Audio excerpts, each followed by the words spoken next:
working through how we use that ladder system to answer questions about probability and percentage when we're talking about sampling distribution of the means. So instead of raw distributions, we're talking about sampling distributions. So just to remind you about that ladder, we're going to be going up and down from percent to probability to Z to a raw score. And in this case, our raw score is going to be an X bar or a sample mean.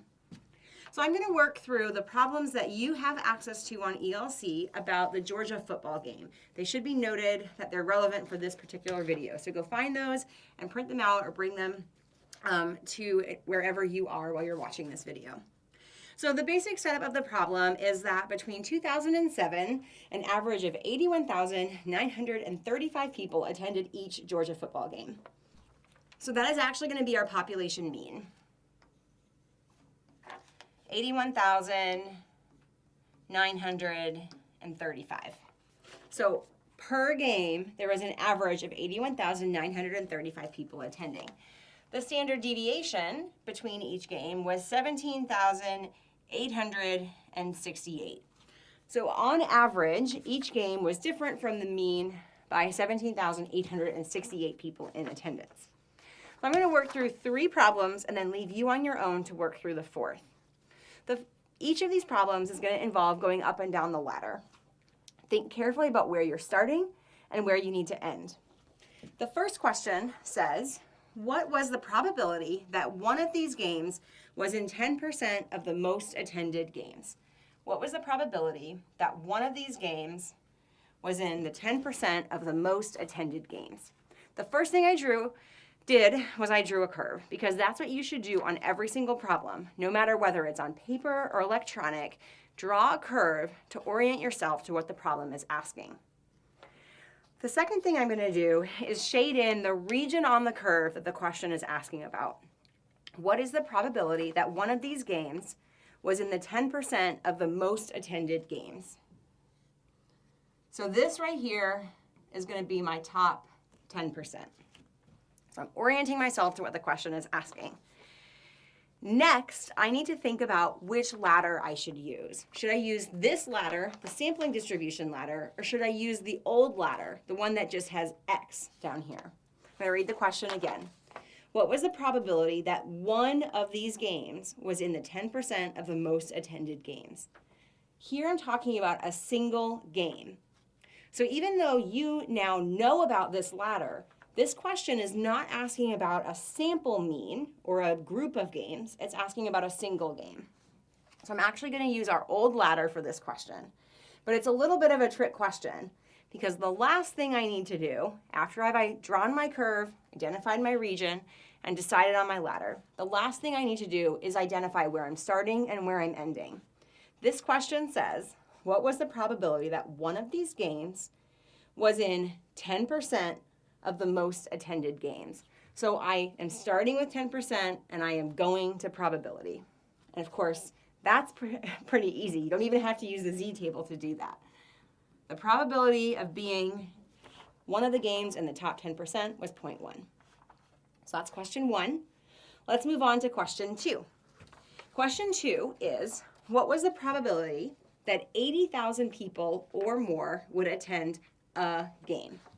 So I'm going to draw my curve because that's the first thing we do. Draw our curve. And for this problem, because the answer is more complicated than the last one, I'm going to go ahead and set up a little bit more information on the curve. Specifically, I'm going to write the mean because it's really useful to remember whether the data you're working with, the data point, is above or below the mean. So I've drawn that. Now I got to think about my region. What's this region I'm interested in? It is 80,000 or more. So 80,000 is going to be over here to the left of the mean, and this is my region of interest. These are all of the scores that are at or greater than an attendance of 80,000.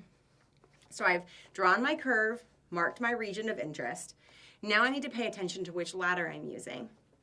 What was the probability that 80,000 people or more would attend a game, a single game? So just like problem 1, this is actually going to use our other ladder, the ladder that just has X down here at the bottom.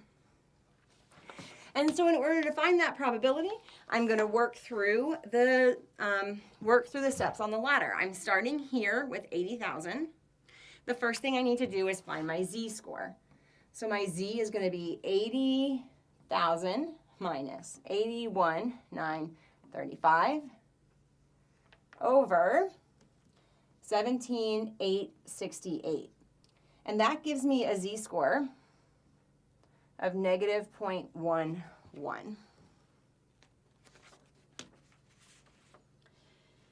So this is my z-score.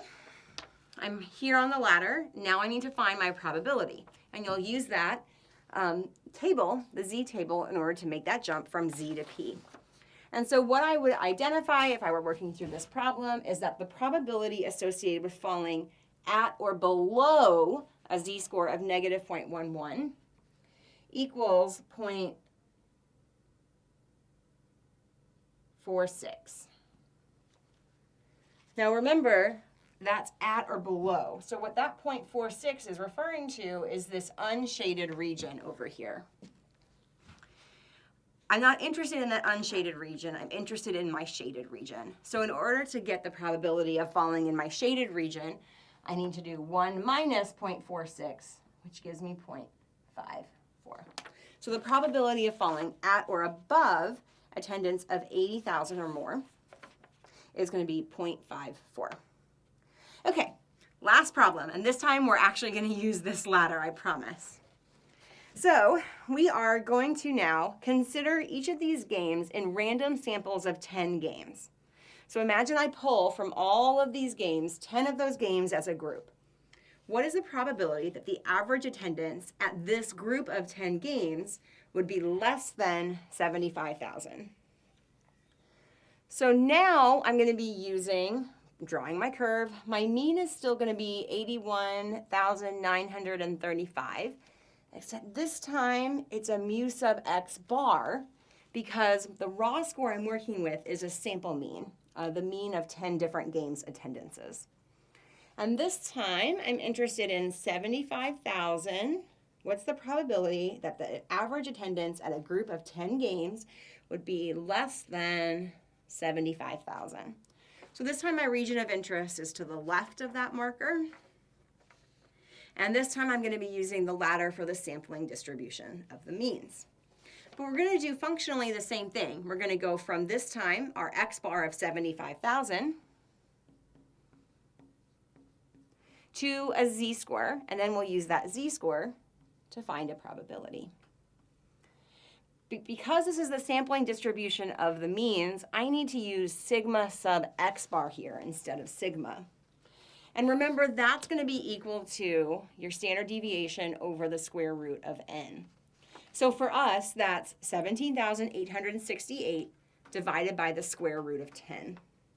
And the number we get, if you work that out, should be 5,654.43.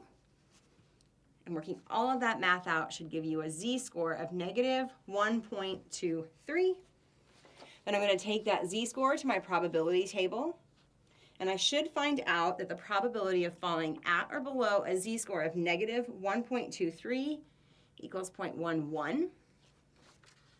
So at or below a z-score of negative 1.23 equals 0.11. And my question is actually asking about at or below.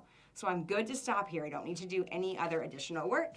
And because I'm asking about probability instead of percentage, I'm also good to stop at this rung of the ladder. All right, work through that fourth problem and check your work to see if you're understanding how this procedure works.